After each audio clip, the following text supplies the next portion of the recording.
you ready to take your leadership journey to the next level? On the leadership platform TLP, we don't just talk about leadership, we live it. This year, we are bringing you cutting-edge insights, transformative tools, and real-world strategies to help you lead with confidence, purpose, and impact.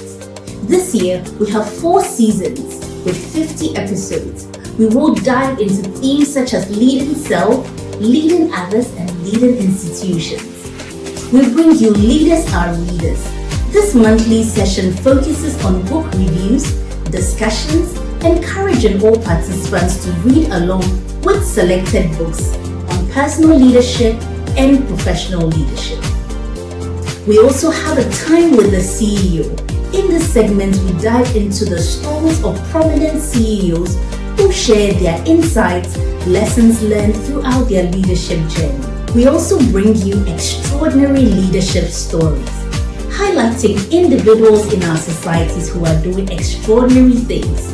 This segment inspires viewers with real-life examples of leadership in action. We will bring you some brilliant minds, courageous leaders changing the narrative of Africa. We also bring you, finally, the expert-led sessions, which cover a wide range of leadership and personal development topics, providing practical guidance and actionable strategies for personal and professional development. The leadership platform is your go-to space for personal growth, professional breakthroughs, and meaningful connections.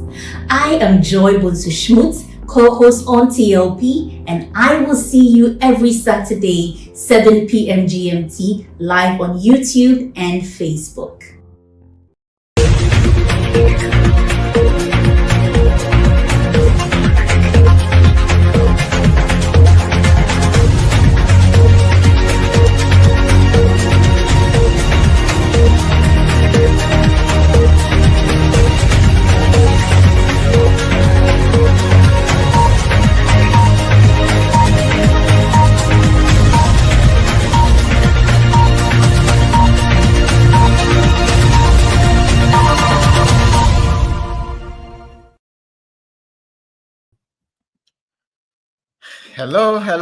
Hello. Good evening, everyone, and welcome to the Leadership Platform. My name is Sam, and I'm excited to be with you this evening in this last few weeks, matching up to Live to Lead 2025.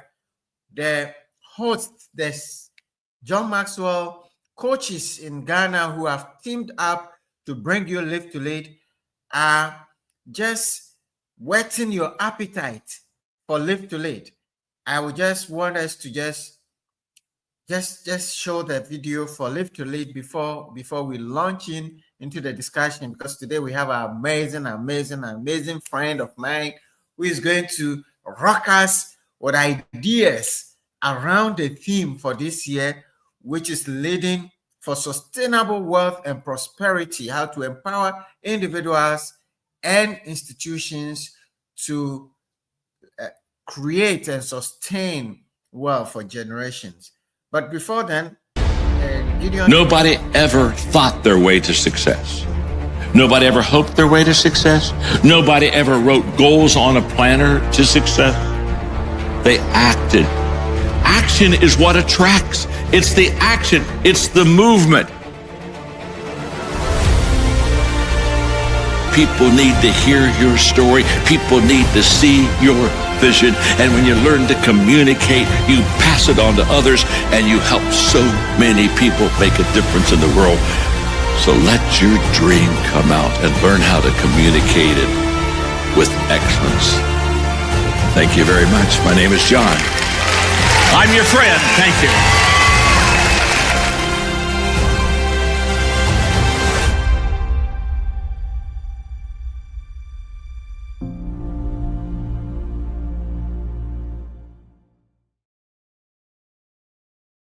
Indeed, it is action that moves us towards success. And that is why we are asking you in this last few weeks, actually we have only 4 weeks to Live to Lead, and we are asking you to take action now. Because Now is what you have. You don't have yesterday is gone.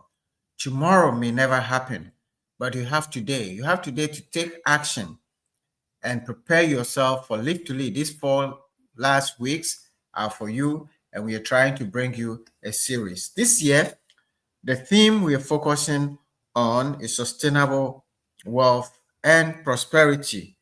We believe that your wealth and your prosperity is based on the actions that you are taking today, is based on your understanding and your mindset, is based on the attitude and the beliefs with which you live your life, living your life with purpose so that you'll be able to achieve.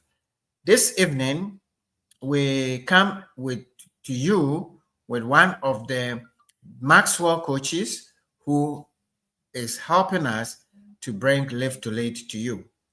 For your information, CTL Africa brings you Live to Lead in partnership with our partner, Sarah Jessie Appiah, with Dr. Yapebi, with Auntie Doris Ahiati, who is going to speak to us today, and Emily Ndati. Team up to bring you Live to Lead, and we are working very hard to give you an amazing experience that you don't want to miss. This evening, if you are connected, please introduce yourself. Let us know where you are calling from. Just let us have your name and where you are joining from. We also encourage you to share the link with all your friends. We encourage you to subscribe to our channel. We encourage you to like our Facebook and other pages so that your friends will know what you are watching. Call your family, call your colleagues, call your bosses to be able to join us. As I said, we're going to have a discussion this evening briefly around wealth and how you'll be able to actually have the mindset, the right mindset for abundance so that you can use wealth purposefully. Now, we have with us this evening somebody who is not stranger to this platform, and many of the time when she has come and shared the thoughts with us, people are asking for more because she has so much in her. She's my friend.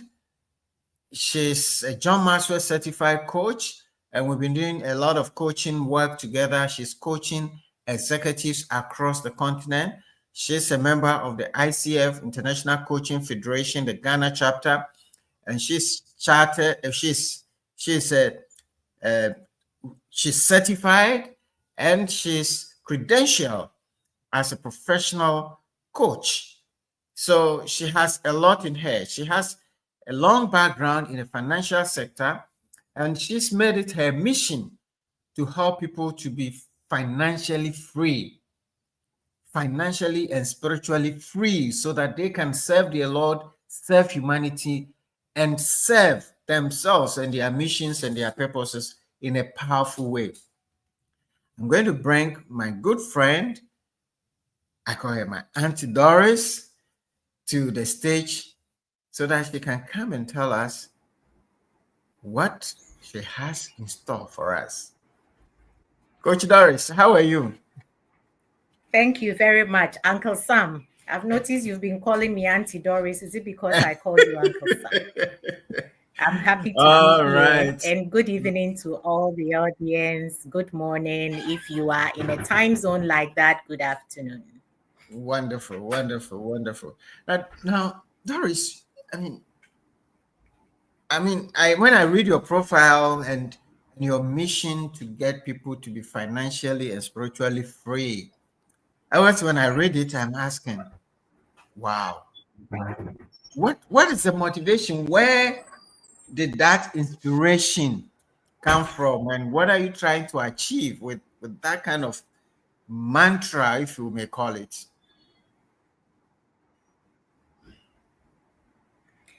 Thank you very much. Brilliant question. And I would say I'm heading in the direction of purpose. with this mission. And as a coach, a fellow coach, you know that oftentimes our purpose has a certain alignment with our strengths. Yep. And I have been privileged to have a certain depth and some grace when it comes to issues to do with money. Yeah.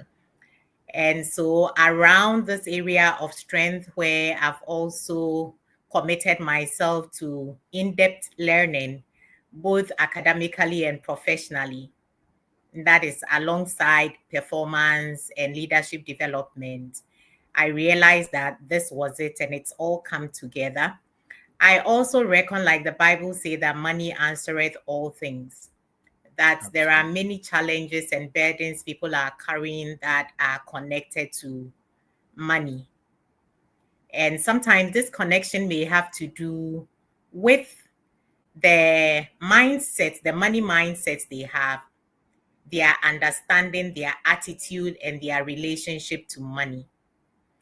And I like to end my quick response here that it's fascinating that at the end of the day, when we have accumulated much money, the same money whose pursuit denies people of quality life, quality relationship, rest, that we die and we leave this planet and we leave everything behind.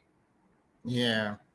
Yeah. I also realize that in finance, when we talk about the time value of money, and if you think about the fact that the standard unit of measuring life is time, and we talk about time value of money, there's a certain connection and relationship there. Absolutely. Such that sometimes you may have time and have a certain quality of life, and you may not necessarily have money. And sometimes you may have money and yet it's not able to take care of certain things that you wish, like buy you time. Yeah. Imagine someone on a sick bed dying. They may have all the money and yet that money cannot buy them time. And indeed, money answereth all things. So it's a mystery, and I think it intrigues me. And I also have the grace to support people to build trust, to shape their money mindset so that they are able to live a life of abundance and freedom, not constrained by previous attitudes and mindset and relationships with money that give them sleepless nights, or that has them slaving away for money only for them to leave that money behind. Wow. I believe, just answering this question has given us enough, and we may even want to go back and sleep. It's so deep, guys. And I see already Ohi Osabutekwe is here. Regina from Heritage is joining us. Charles is here from Pokwase, and Quindo is watching us live. Right. So we have Ivan Sodom is also here with us. Those of you who are here, please introduce yourself, because it is always our pleasure to introduce you to the whole wide world and tell them that you are on the leadership platform. At this point, I don't want to take too much of Coach Doris's time. I'm going to just leave the platform to her, and she's going to take us away with what she has prepared for us. Coach Doris, the stage is yours.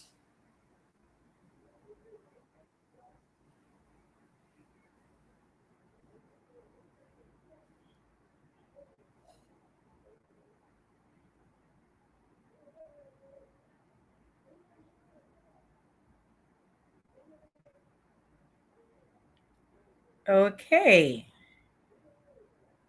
Should I take it that it's my turn to take us away? Thank you very much for the opportunity. Take us away. Yeah. Okay.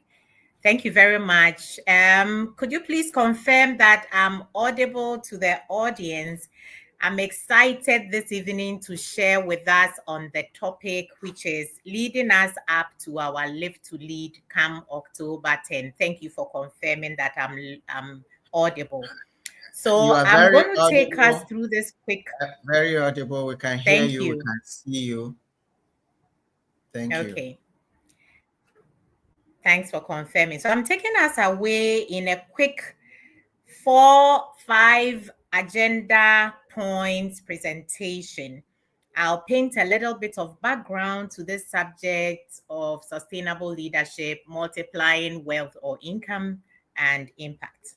And then we'll look at some ideas or some avenues that we can pursue in order to multiply income and or wealth. And then we'll look at how we can multiply our impact. And from there, we will look at a few case studies referencing Strive Masiwa and Warren Buffett. And then from there, I'll do a quick conclusion highlighting the summary of what it requires for you to have that sustainable leadership that's able to multiply wealth and also multiply impacts.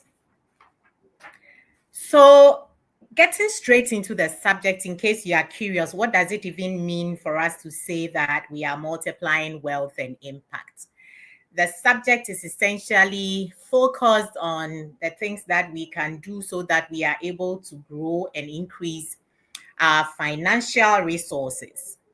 Financial resources as an individual, as a company, as a family, as a nation, as whatever category that you may fall into. The women are also involved here when we talk about financial resources. Multiplying wealth means that you are growing and increasing your financial resources, and that you are also creating a certain positive influence or impact on society. And this influence here means that you are creating a good, something that is good for the people that you live with, the people that engage and interact with you, and also that you are doing something that is good for the physical environment as well as for certain governance structures that may prevail. It would require, if you are going to successfully grow your wealth, your financial resources, and be able to make a certain difference across the society, the environment, and governance structures, that you would need to do some planning. And this is where the leadership comes in. You would need to do some smart investing, and you also have to approach it with a certain long term in your vision so that ultimately you achieve financial freedom and that you are able to make a sustainable difference. And that's what sustainable leadership is all about.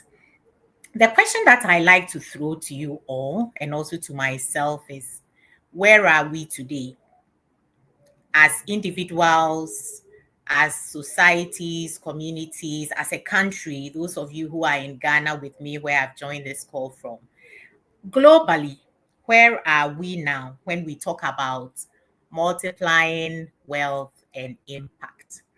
And I have a list of resources that you can engage with after this call. They include the Chasing Coral, Before the Flood, the Fourth Revolution. They include the Conspiracy, the Cowspiracy. These are documentaries that sort of shed a little more light as far as where we are today when it comes to sustainable leadership that multiplies wealth and impact. I also have a list. The second list is a list of short movies. If you're a movie fan like myself, I love sci-fi, and some of these may get into what the future would look like. They include the Atlantis Real Estate, The Conductor, The Flying Home, Mr. Garbage, and Tube Light. And if we can quickly go to the next slide, we bring it all the way home, those of you who are familiar with developments in Ghana. And we are still trying to answer the question, where are we today as individuals, institutions, as an economy, as a global economy? You see River Pra on your screen. River Pra is a major source of water body in Ghana, one of the key rivers. And you see the newspaper cutting to the side, riches for few, disaster for all. So that should give you an idea of where we are in terms of creating wealth and multiplying impact. This newspaper cutting is essentially saying that, yes, we are multiplying wealth, but there is inequality in how the wealth is being multiplied. When it comes to impact, and a negative one for that match, that is disaster, is what we are multiplying for everyone. If we quickly go to the next slide, you see River Pra there again. We also have Mepe. Mepe is a city or a settlement in the Volta region that suffered flooding. And this flooding resulted from the opening of a dam. And the dam had to be opened because of, if you like, climate change, excessive rainfall that led to the dam overflowing its bank. And in order to save it, it became necessary to open the dam. And so if we talk about multiplying disaster for many, this is an example of what would have happened to the people living in Mepe. There were philanthropists that went to their aid, but certainly the damage will take a long time for them to recover from. We also have a news report by Joy FM that highlighted how Ghana's historic sites, and Ghana does have quite some interesting historic sites as far as the transatlantic slave trade is concerned. And we have climate change causing damage to some of these sites. And when we talk about all these images I've shown you, you see that they lean towards the physical environment. There's quite a bit on climate angle. And when we talk about sustainability, we are looking beyond the physical environment to also look at society. And I Googled and got a few images of, some of you would recall what happened in Kenya when the youth decided to protest because they felt all the inequality that was prevailing in their economy. And you would see, if you are able to zoom in and see some of the images, there is one to the far left with a red hand, which is suggesting that IMF World Bank loans are still a modern day form of slavery. In other words, highlighting some inequality over there. And when I talk about the disparities when it comes to our socio-economies, the corruption, which are social cankers, when you talk about racism and marginalization, gender issues, human rights abuses, all these social issues, and some of them governance issues as well, they result in unrest.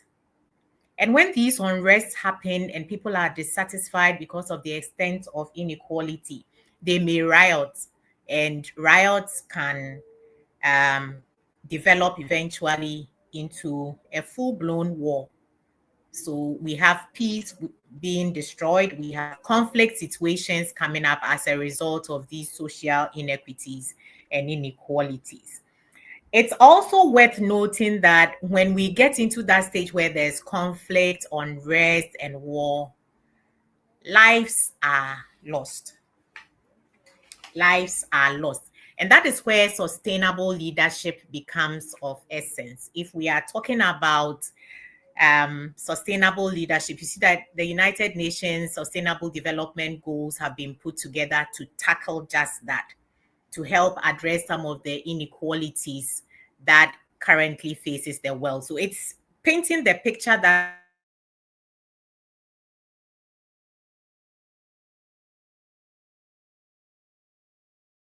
when it comes to sustainable leadership, where we are multiplying wealth and we are multiplying impact. Now, these 17 goals are supposed to guide the entire global economy towards bridging the gap and giving a certain quality of life to the citizens of this world. It's interesting to note that while the UN has come up with these sustainable development goals, our progress towards the goals have not been that impressive.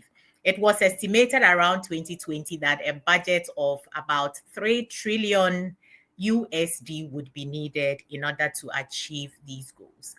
Where are we going to get the funding for this 3.9 trillion US dollars?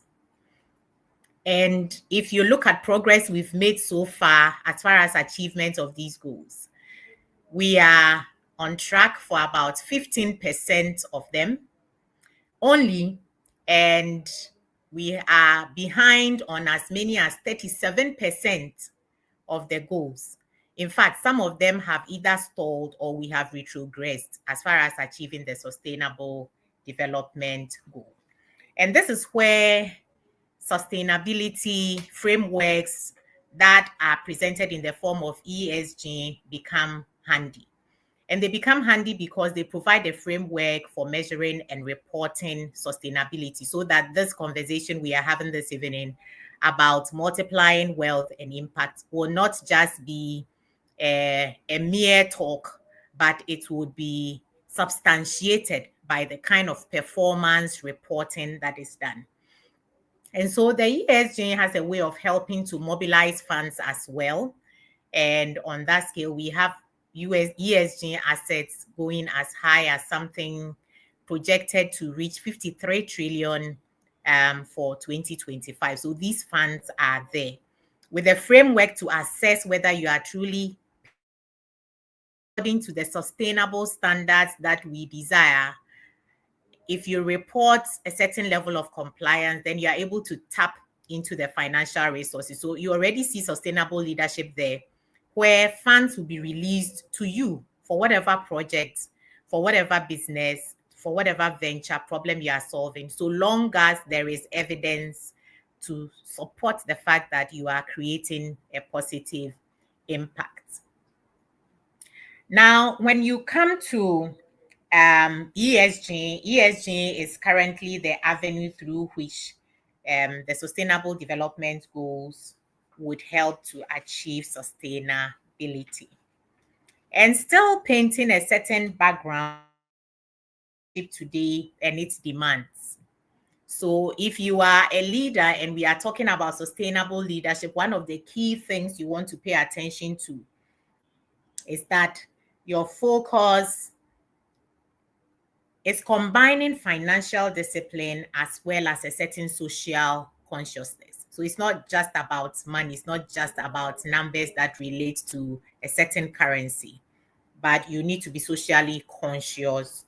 You need to also pay attention to multiplying your influence.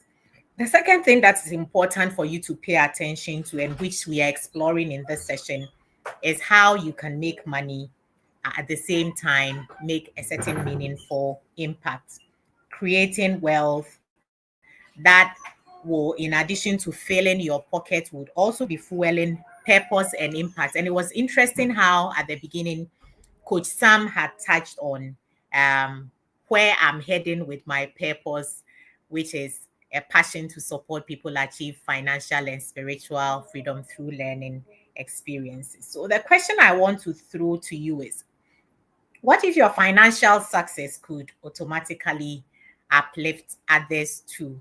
And you would see quotes from our father and our friend John Maxwell that says that we can impact others' life. I'm paraphrasing here. I think it was in one of the flyers that were circulated ahead of this meeting. So we should seek that the things that we do make the lives of others better. Coming to wealth multiplication, it's dangerous, disastrous if you are seeking to multiply wealth and you only have one line when it comes to income streams. So we always would recommend that there are diverse ways, multiple ways that money is flowing to you. This is important because it becomes a shield. It makes you resilient. It helps you to bounce back quickly, because sometimes one source of revenue or income may be impacted. Imagine that you had some real estate investment in Mepe, or imagine that you had a business that was attacked during the riots in Kenya. That may cease to give you income for a time. And then what happens to you? Your sustenance. But if you have other ventures, then you are able to depend on those other avenues. Sometimes economies go into cycles where an economy may not be doing well. So when it comes to even investments, you want to not be exposed to only one economy as far as is possible for you. Industries also evolve, and sometimes you have an industry where performance is peaked, is plateaued, and you are not going to get much growth coming from there. And there may be more innovative, disruptive industries that are starting, and that is where you want to focus your attention. Jobs. There were jobs that were like the job of a typist. I don't know how many of us on the call know that somebody's job was just to type. Today, everybody is a typist. And jobs are rapidly changing. Many jobs are endangered. And so as a result, it's important that if you're going to multiply wealth as a sustainable leader, you don't put all your eggs in one basket. It gives you a safety net. And so I listed a few strategies that can help you to diversify your income stream. Hopefully you have at least two out of this list. We have the entrepreneurship avenue of generating income where you may be pursuing a certain passion. So there's a side gig or side hustle, freelancing business or something on the side. You are solving a problem, and out of that problem, you get paid some income regularly. And then we have the passive income stream where you may be investing. And on your screen there, you see returns on the Ghana Stock Exchange over different periods. Okay, those are the index levels, and you can see the index. You see the number is rising all the way to the Q4. We don't have the Q4 yet because we haven't reached December for 2025. But the growth is telling you that this is potential return that you would have you would have brought into your portfolio if you were invested across the stocks on the Ghana Stock Exchange. There are other investment vehicles. I think I have two other portfolios we'll get to in just a little bit. Then we also have digital products. You may put together some course online that people can subscribe to, or you may be doing some virtual work that brings you revenues. And then we have full-time freelancing activities that also give you flexibility as and when you have the opportunity. And many of us coaches do that, use coaching as a means to freelance for different opportunities.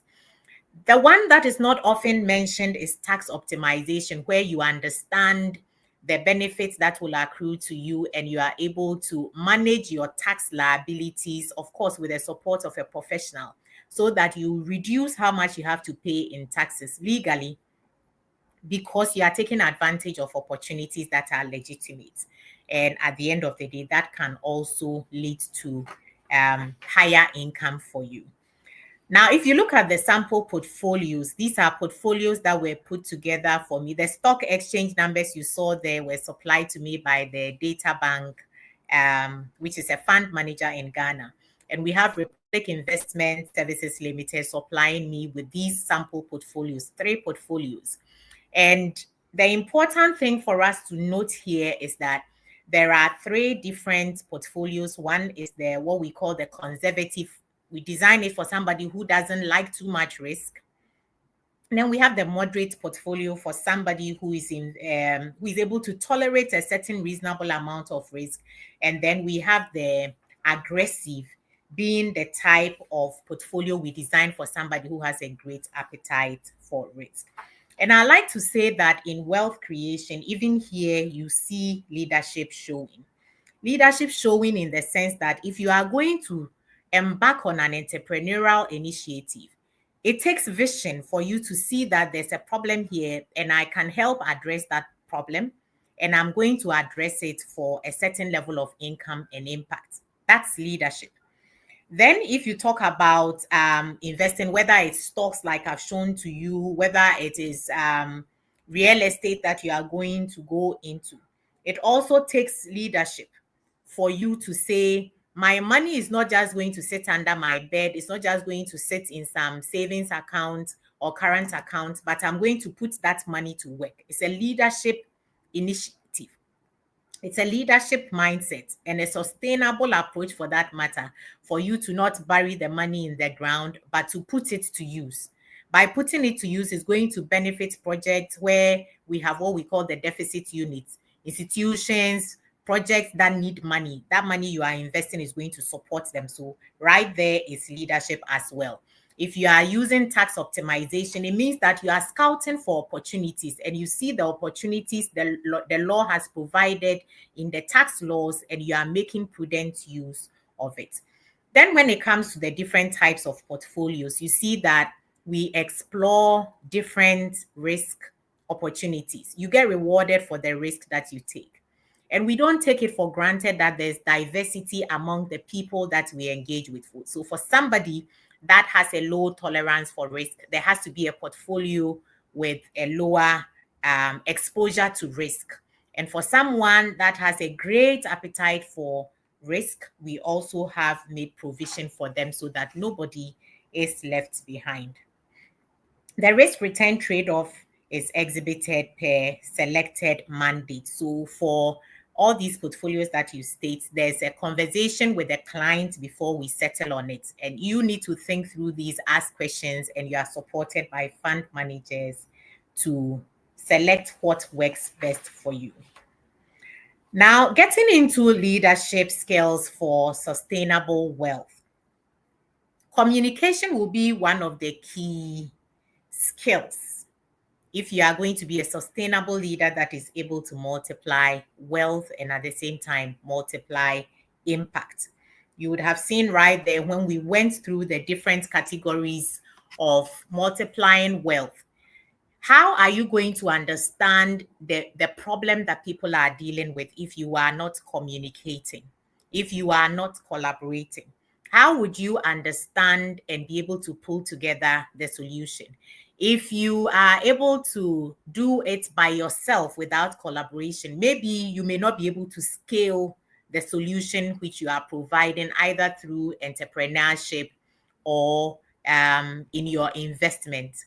And so that collaboration, you see that right here, the work I'm sharing with you, I've collaborated with 2 institutions which I've referenced and given credit to. So if you are going to scale and extend your impact, it will always be important that you are able to go beyond yourself, communicate in a simple manner that doesn't create too much complication, complexity, or noise. That you are also persuasive in bringing others on board.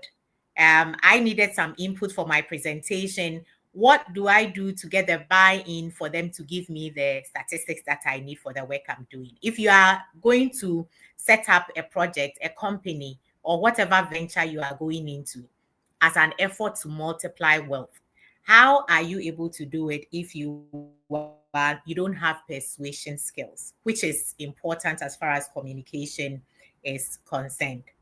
So you also see I'm tapping into networks. Coach Sam has been making references to all the people he's partnering with for Live to Lead. Tap into your network. And if you are going to be able to do that, you require communication and collaboration skills. Then the other very important set of skills will fall under the category of visioning and categorization. Visioning and strategizing. Visioning and strategizing. Without vision, anywhere is good enough. Now, when you have a vision as a leader, and that vision is for you yourself to achieve a certain purpose that you are persuaded of, that is what also leads you to think about what the consequences and the implications of that big vision, that dream, that purpose that you believe you have is going to be for the people that you interact with in your community, in your society. That vision is what is also going to lead you to determine what strategies to pursue in order not to harm the environment and to multiply the gains for the people that you are carrying along with you. And so to be successful as a sustainable leader who is able to multiply both wealth and impact, it's important that you are able to think clearly, set your vision, set goals that are smart to guide you on the actions that you should choose. Because if you don't have that vision, any choice of action is good enough. You can choose to do anything, whatever you are feeling, you will do. But whatever you are feeling may not necessarily lead you to realizing a vision. If you don't have a vision, you can live like that. But with a vision, you make choices as far as those action courses that will lead you to achieving, to the realization of that vision. Now, it's important that while you have your vision, you also have that flexibility, because we live in what we call the VUCA world, or even what we now call the bunny, brittle, anxious, non-linear, and incomprehensible world. And so you approach the pursuit of your vision with a certain flexibility in the strategy. This means that keep your eyes on what it is that you want to achieve. Keep your eyes on what you want to achieve. If the strategy you were trying to pursue in order to achieve that goal fails, just find a different way to keep pursuing that vision, because there are many different possible ways to get to that destination in your vision. Then the third category would be risk management and adaptability. And I think that already speaks to the flexibility as well, because there will always be disruptions in the environment. COVID happened, and we all learned how to do all things virtual. We all learned how to accept remote work, even if some institutions are now trying to go all the way back. But life does happen. And this COVID-19 may not be the last of the disruptions that the global economy is going to experience. So it's important that as a sustainable leader who multiplies wealth and impact, you do think about risks. Don't be crippled and paralyzed by them, but keep them in mind and find avenues to mitigate those risks. Be flexible, be agile, and innovate continuously, self-disrupt, so that you are able to sustain your impact. Now, let's go to talking about multiplying our impact. We can go to the next slide, multiplying our impact. You'd already see that while we are multiplying wealth in the visioning and in the collaborations and communication and risk management, we are conscious constantly of the consequences. And those consequences speak to the impact that we are making. Now, I want us to also focus on a more entrenched way that we also multiply wealth as sustainable leaders. And these will be in the area of, if you like, pouring ourselves into others, so that in our collaboration, in the networks that we are building, we are empowering and we are developing others who are able to also take up the mantle of sustainable leadership and contribute to that influence, to that difference, to the impact that we are making on our society, on the environment and governance systems. Coaching and mentoring is one clear way that we can multiply our impact. It's a privilege that I get to support some leaders on their journey. And I see how when we supported them through coaching, through mentoring, whether it is low bono, pro bono, or fully paid, the difference they go to make in their organizations, in their homes, in their churches, etc. Because we understand that leadership is cyclical. This time is the turn of this leader. This week, I was looking on the Sage, a conversation they had with David Cameron. And this was somebody who influenced all of us when it comes to writing, journalism back in the day. Fantastic writing that we enjoyed from him. Okay. Now I'm referencing him because today he's on retirement in his 80s and he's no longer the one I read from. What difference did somebody like him make in the lives of others so that today we have a certain quality of journalism perpetrating? So coaching and mentoring is able to address that cyclical issue. By the time that we are not able to continue in leadership, or even while we are in leadership and the workload, the extent of impact, the scope of work that we have to do is multiplying, we cannot do it all by ourselves. And if we have invested through coaching and mentoring in developing and multiplying other leaders, who have qualities and values like ourselves and sometimes even better, they contribute to extending the work and the impact. Your success will grow as you multiply successes. Then you talk about building teams. If I set up an entrepreneurship initiative and it is just me, because I don't want to leverage communication, I don't have that scale of collaboration, my vision is only this small, like a pea size, and I'm not going anywhere, then there's no need, because of the low impact I'm intending to make, to build teams or to impact communities. But if I'm looking to create a certain impact, then it's going to be important that I'm working with teams. I'm able to rally people around me, people that I develop and who hold different aspects of the assignment, of the mandate, of the mission, and contribute to achieving the impact that we are desiring. When teams are thriving, you can be sure legacies are enduring. If you are wondering, I look at somebody like John C. Maxwell, who is also quite advanced in age, but you have all of us here who are extending the reach of the work he's doing. And that's what impact through teams, building teams and communities can look like.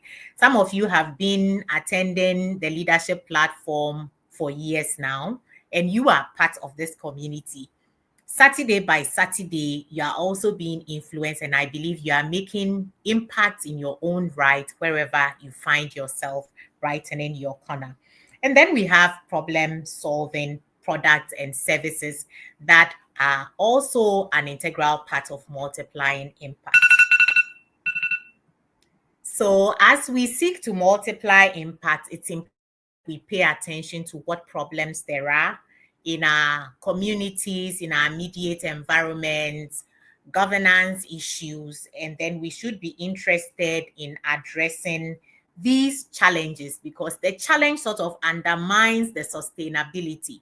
So imagine a problem solving, in this case, as a vehicle that you are traveling on. There's a problem with some part of the vehicle. Maybe a tire has gone flat or the oil needs changing. That's a problem. And if we are going to multiply impact, we should be interested in solving that problem so that the vehicle can continue to be on the road. And if we fail to do that, then that vehicle is not going to be sustainable. It may lose its relevance and functionality as a vehicle.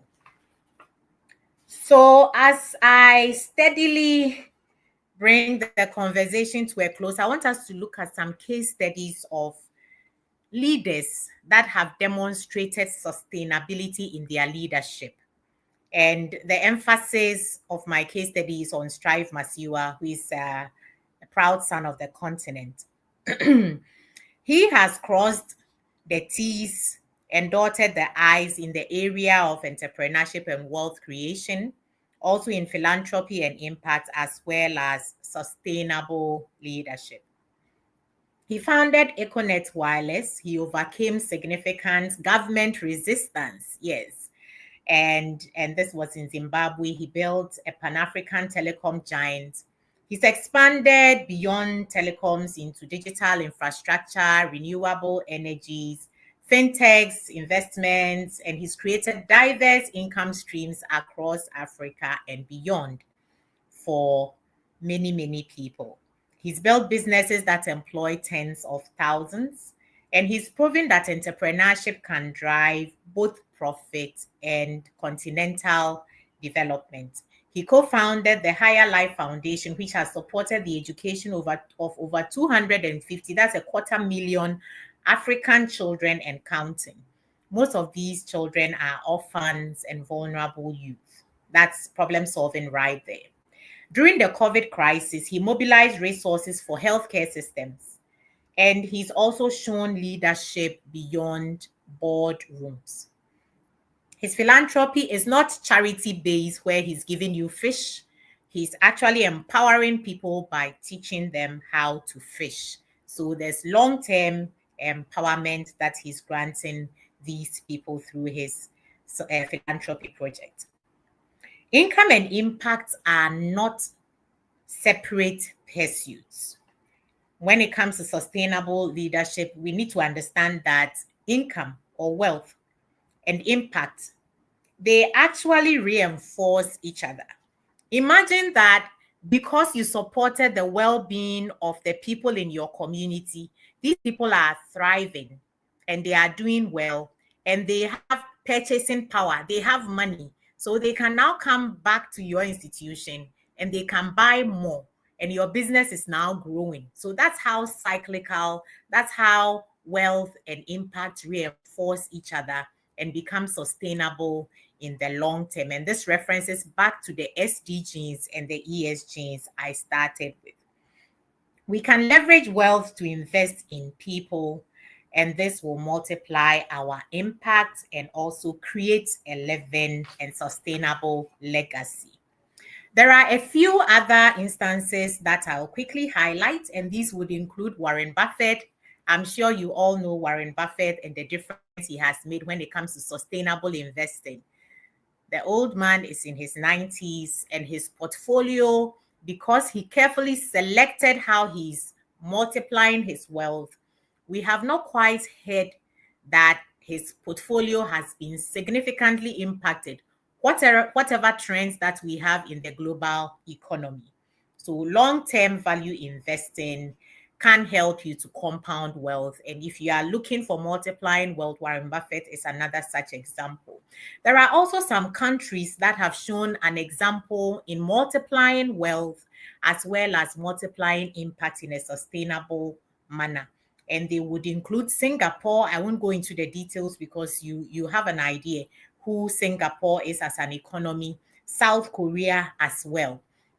While I have the United States of America for entrepreneurship, innovation, and financial markets, I didn't put it in bold because I know some of you may raise red flags as far as leadership sustainability is concerned. So yes, there are many things that the United States has done right.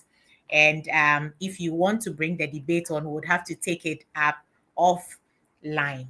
And then we also have the UAE. I know some people will say, oh, they had rich deposits of oil. Now you look at what they have done with the desert land that they had, and I think that also speaks to the kind of sustainable leadership that multiplies wealth and impact we are talking about here. I also have company examples like Car Powership and AGC, which is a Japanese company. From these case studies, I want to quickly summarize the qualities that are required if you are going to demonstrate leadership that multiplies income and impact. And they will include a requirement of an understanding of your own purpose, your value, and your potential to contribute. It also requires you as a leader that you are willing to be inconvenienced for the sake of the greater good. It would also require that you are resilient and persistent, especially in navigating constraints. You can cast your mind back to Masiwa with his government. You also need a growth mindset, something that you would not miss. You have been following the leadership platform, John Maxwell, and all that we do in coaching. Be adventurous in nature, enough to explore possibilities. Have the capacity to mobilize and to empower. Develop a long-term vision and strategy. It's a requirement if you are going to be a sustainable leader that multiplies income and impact. Your investment choice and strategy must be wise, and you should be diversifying. It's important that you are staying informed, abreast with development trends, so that you are not stuck to something that has already lost its relevance. Focus on value creation and value that makes a certain positive impact. Continuous learning, which the leadership platform feeds us with week after week, is also an important skill that is required if you are going to be that leader who multiplies income and multiplies impact.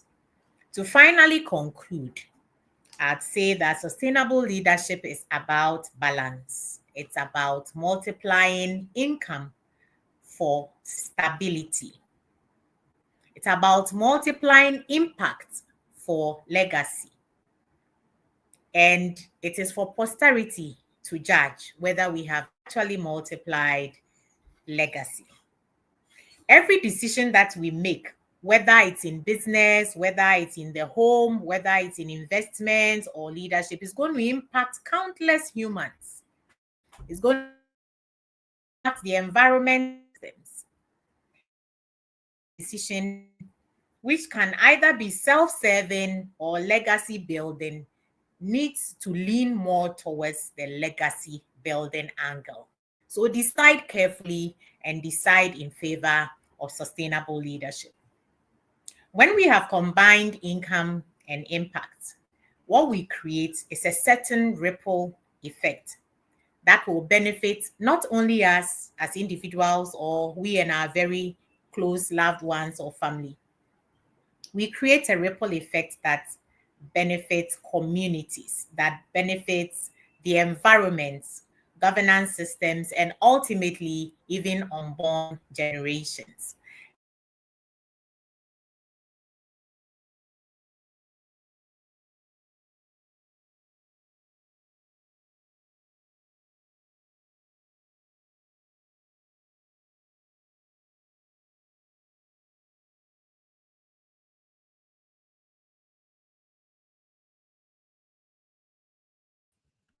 Are we losing you? Hello. Of this kind of content if you found it useful. Thank you, and over to you, Coach Sam. Great. Thank you so very much. Can you hear me? Yes, I can hear you. Wonderful, wonderful, wonderful. That was very, very, very deep. A lot. I've been taking a lot of notes, and I don't know where to start from, but I guess the last statement that you made, is very, very important that we don't forget it, that when you combine income and impact, you create a ripple effect. We want to be able to impact our generations. And Coach Doris has given us a lot of meat to chew. She summarized a lot of the great points. If you're going to be able to lead or take the leadership that multiplies income and impact, she shared with us some of the things that we need to focus on. Understand your purpose. Be willing to be inconvenienced. We've been doing this leadership platform for the last almost 5 years now, 4.5 years plus. And every Saturday we are here, and we are here to feed you. It's not fun, and it's free for all of you. That's a bit of inconvenience, and because we believe there's a purpose to invest in you. Be resilient, because there's going to be a lot of challenges, and sometimes you feel like giving up. But when you have a growth mindset, every situation that happens, you're able to venture through it and explore the possibilities, she says, and develop the capacity to mobilize and empower others who would help you to grow, because your focus as a sustainable leader is impact. You want to leave something behind you. And these are great lessons that we've learned today. Developing long-term vision and strategy, investing wisely and diversifying your assets. Recently I had to lose some money in somewhere, but the grace of God, because I had some other investments, I was able to survive.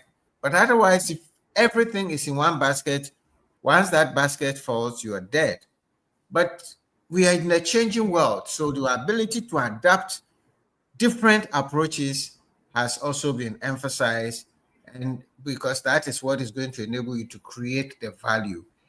And finally, the continuous learning. Those are my summary of the lessons that I'm learning. Continuous learning, improving your financial literacy. And that brings us to the core for Live to Lead 2025. And the theme is Leading for Sustainable Wealth and Prosperity. And that is going to be the focus. We're going to have a lot of amazing personalities. Dr. Sam Jonah is going to be there. Lawyer David Dote is going to be there. The industrialist Nora Bannerman is going to be there. We're going to have John C. Maxwell and other amazing speakers internationally who are going to be there. You don't want to miss this. We'll take a short break, and when we come, we are going to acknowledge all of you around here. Write what you are learning. What are your takeaway? Put it there. We're going to share with the whole world. And if you have some questions also, please put it there. We're going to have a short break, and we will come back to take your questions and to share your learnings to the whole wide world. All right, Gideon, let's see. Nobody ever thought their way to success. Nobody ever hoped their way to success. Nobody ever wrote goals on a planner to success. They acted. Action is what attracts. It's the action. It's the movement. People need to hear your story. People need to see your vision. And when you learn to communicate, you pass it on to others, and you help so many people make a difference in the world. So let your dream come out and learn how to communicate it with excellence. Thank you very much. My name is John. I'm your friend. Thank you.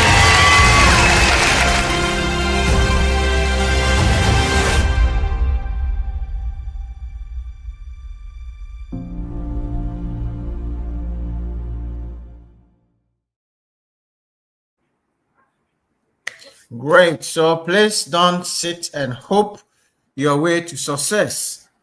Act, take action now, and we encourage you to register. And Gideon, please share the link that people can register. But we have Her Ladyship Cynthia Martinson is here and says good evening. My good friend Catherine Eggman says, good to see Coach Doris on this platform. Thank you so much. Esther Mami Ajwa says, this is very insightful. Reverend Isaac Ayuku joining us all the way from Tanzania. This year he says, good sir. I'm in class today after a long break. Very insightful lessons being learned. Reverend Ayuku, I'm sorry, I passed by your back door in Zanzibar. I didn't look for you, but forgive me. Cynthia says, this is deep. Thanks, Coach Doris. Right. A few more. Let's see what you're learning. Share your learning. Ask questions. And Reverend Aiku says, income plus impact multiplies generational effect. Wonderful. The links are shared. We want to hear from you. If you have any questions, let's all right. So whilst we wait for some questions, let me just ask a few of my own questions. And I know that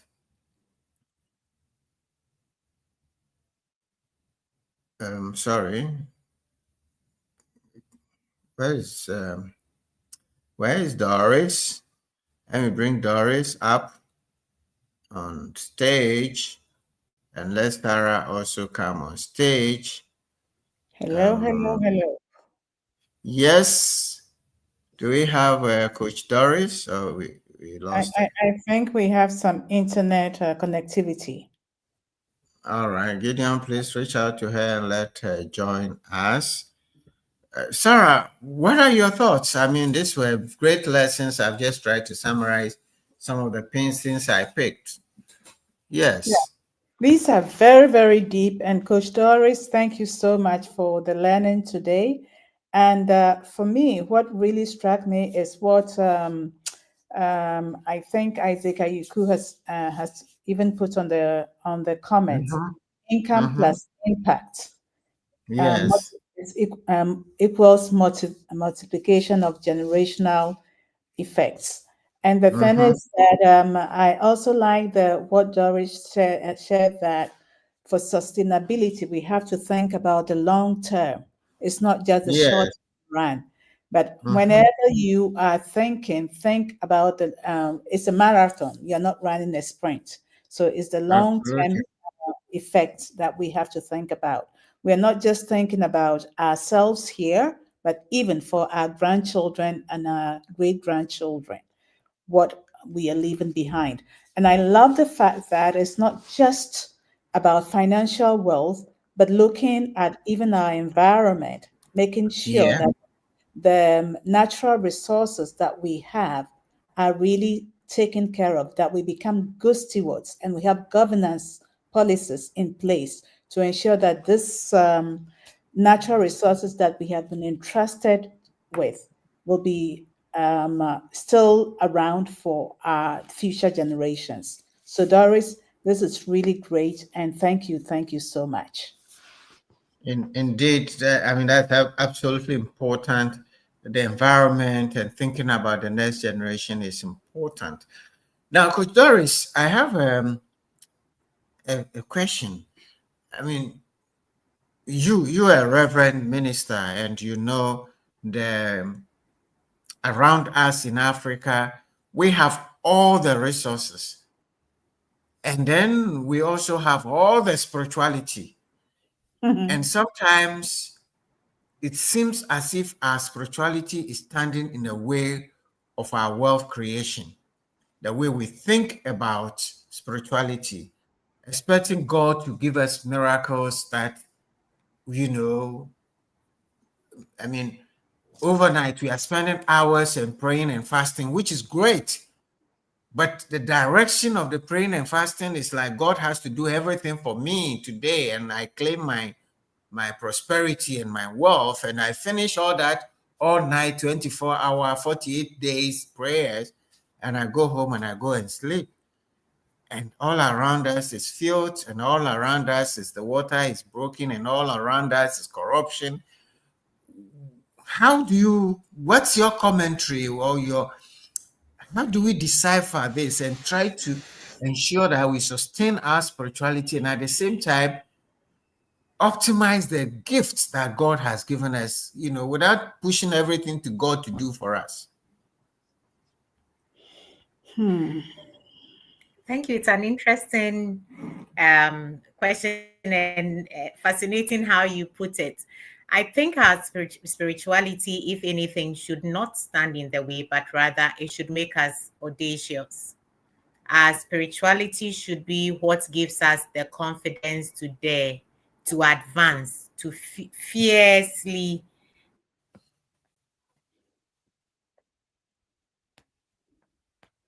Oh, Okay, I I think, miss. yeah, I think she's having internet connectivity. But if I may look at what you have just said, Coach Sam, what I'm thinking is Doris did talk about the growth mindset, right? Mm-hmm. She did touch upon that. And I'm looking at it from the perspective of where we are in our mindset. Are we Mm-hmm. at the infancy? Are we at the teenage age, or are we at adulthood? How do Mm-hmm. we navigate all these different levels of our mindset? Yes, God has given us talents or whatever. Are we going to just bury the talent and expect God to multiply it? We need to take action, just like John is saying in the video for Leave to Lead. So, Mm-hmm. yes, we'll do our part, God will do his part, but the multiplication comes when we join the two. And Doris Absolutely. did talk about the multiplication as well. So, um, Absolutely. this is the way I will be looking at it. Absolutely. Absolutely. And actually, Doris talked about visioning and strategizing as leadership qualities that would create sustainable wealth. You cannot say you're spiritual, so you are just, you will not envision and you will not strategize, and you will not take action, and you will not take some risks and manage those risks to be successful, because God will not do for us what he has empowered us to do ourselves. And so it is important that we understand that, this idea of, just taking our vision, and all the visions are about death and about disaster and about this. That's not it. I think we should be able to sit down and envision a Ghana, an Africa, our family that is wealthy, that is creating wealth for the next generation. And I believe that that is an honor to God also. I remember when we were in campus, there was one of our Christian sisters who was studying very hard, and people were like, "Oh, why are you studying so hard? I mean, don't you believe in God?" He says, "No, I believe in God. And I want to pass so well so that I'll give the glory back to God." And that's what I believe we should be doing. Work so hard, create so much wealth, so that we will give the glory to God. It's not like, I don't believe in God. Working hard means you want to be able to achieve a certain level of excellence and give the glory to God, so that people will know that the God you serve also is a God of excellence. I don't know if Doris is connected back. Doris, Yes. why is your internet? Yes, thank you very much. Good. Yes, but you've been brilliant. I heard bits and pieces while I wasn't able to contribute. Precisely so. The good book, the Bible says that for lack of knowledge, my people perish. And so we should have that growth mindset to really be hungry to learn and learn and learn, and never get satisfied with learning. Mm-hmm. And he's also given us that power to create. Mm-hmm. He says that life and death is in the power of the tongue, so the things we say. And then he also has, the Bible says that I can do all things through Christ who strengthens me. So there's a doing. There's a lot of doing. And we need to combine the knowledge which he tells us to seek and to get. We must be curious, we must research. And then we should be able to speak, particularly speak to ourselves. To calm ourselves, to get rid of the fear that paralyzes us, that prevents us from taking action. And then we must take action, knowing that we do have the power to take all the action. So I don't think that spirituality should stand in the way. I prayed before I came on the platform this evening. As part of the preparation, I prayed. And I think it helps, like you said, so that we end up delivering excellence, so that we can manifest the way that the sons and daughters of God are supposed to manifest as creation of God, to bring glory to his name. So I think it's an error when we only lock ourselves up in a room and we say we are praying for God to come here on the physical earth and to do things that he's given us the power to do. I think that's an unfortunate waste. Absolutely. If that's our understanding of spirituality, it should give us that power within, the force that drives us to envision. In fact, we can pray and he gives us the vision, and we must now go and take action. Absolutely. Wonderful. Thank you so much. And Asia Santiago is saying, indeed, God will not do by miracle what we must do by responsibility. And he says, well said, Auntie Doris. Thank you so very much. Right. I'm not seeing any question. I don't know if Coach Sarah has any question for Doris. And I think she spent so much time preparing. And we've gotten a good meal from here. Nobody is asking any more questions. That means we've had a very good teacher. Sarah. Indeed, it has been so well delivered, and I'm waiting for the dessert. What will be the icing on the cake? Wonderful. That is going to give to us. Wonderful. So there were some thoughts that I gathered in conversations before today, and I recall one of my friends, Nan, saying that at what level of life should sustainable leadership that multiplies wealth and impact needed? And we were unanimous that it has to start right from when a child is growing at home. So we don't wait for them to graduate before we try to teach them how to be a sustainable leader that creates impact. Because what they do right from potty training onwards is already creating a certain impact, and it may either be multiplying or depleting wealth and impact. Think about a little child that is guided and is able to potty train quickly. Very soon, the family's bills on diapers goes down. So we don't have to limit this conversation only to platforms like this where we have corporate executives. But I know that every one of us in this room is an agent of change. So we should begin to think about sustainable leadership this way. If we are going to be multiplying wealth and impact, it starts right from when we have a little child. And wherever we find ourselves, whatever the audience, whether they are in the Makola market, whether they are single women, married women, divorced, etc. I don't want to leave my women out. That we are all captured and we all contribute to making sustainable leadership that creates, multiplies wealth and impact. The other question that someone may be asking is, so what if I have been multiplying wealth and impact and there is some impact happening? Maybe I've supported some people to go through tertiary education, but the result I'm expecting. So these people that have been supported through university are supposed to be change agents in their own communities and families. And we see that immediately there's nothing happening. Should we give up? No. So the answer to that question is that we don't give up. We keep on. We don't know at what point that the impact will start surfacing. So we just keep contributing and we don't just turn our backs on them. Maybe there's a certain light that is yet to turn on. And until that happens, until they come to that awareness, it will be important that we continue to support them. I just thought I'll add that. Thank you. Wonderful. Beautiful. Wonderful, wonderful, wonderful. Thank you so very much. These days, some of our young people are more consumption oriented. And they want an iPhone and they want that and they want that. I was discussing with one of them, was it this week, who was asking for something to consume. And I said, if you had X amount, what kind of business will you do? And the person was not prepared to discuss that. All she was focused on is what she wants to get and what she wants to buy and consume. And I said, no, you are telling the whole thing. And I said, are you more interested in eating fruits or sowing seeds?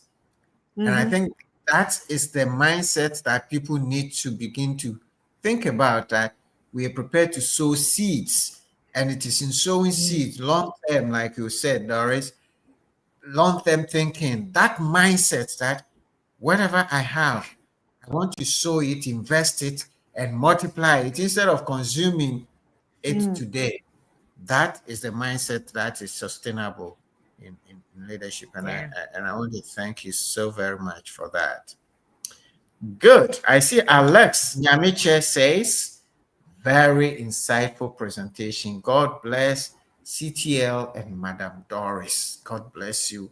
And I think that would be a very good note to end. Whilst we encourage you, the links have been shared for Live to Lead. Don't wait till it's too late. This year, the room is not too big. We take only 300 people. In the previous year, we had a room that took much, much bigger. But you can also, those of you who are not in Ghana, you have a very fantastic online platform where you can have all the action right zoom into your room wherever you are, and you keep them for 4 to 5 more days after the 10th, so that you'll be able to enjoy the lessons. So you will not miss out if you're not in Accra, and it's even cheaper. So please subscribe and register for Live to Lead 2025, happening at the Chartered Institute of Bankers Auditorium at East Legon, and it's happening on the 10th of October. It's a whole day event We are already in action from 8 o'clock registration, 9 exactly. Everything is started, and we're going all the way to 5 o'clock. We have some breaks, and we have lunch, and we will have connection in Ghana. Those of you who will be able to come, you meet Sir Dr. Sam Jonah, who will be there. Dr. Dote will be there. Dr. George Donko, the CEO of and president of the ECOWAS Bank for Investment and Development, will be there, and Madam Nora Bannerman, who is an industrialist who has created wealth. All these people have created so much wealth sustainably in a way that is impacting different generations. So we want to encourage you, please register and don't miss out. On that note, Coach Doris, Coach Sarah, and all of you who are in the room, thank you so much for coming. Gideon, Vivian, Gift, and Elizabeth, and Priscilla, and everybody. And by the way, for all of you, let's celebrate and thank God for Joy, who has delivered a baby boy, beautiful baby boy. And so, needs our prayers so that mother and child will grow well. She'll be back very soon on the platform. That's why you're not seeing her. So thank you, everybody. Have a good night. See you next week. Bye-bye. Nobody ever thought their way to success. Nobody ever hoped their way to success. Nobody ever wrote goals on a planner to success. They acted. Action is what attracts. It's the action. It's the movement. People need to hear your story. People need to see your vision. And when you learn to communicate, you pass it on to others, and you help so many people make a difference in the world. So let your dream come out and learn how to communicate it with excellence. Thank you very much. My name is John. I'm your friend. Thank you.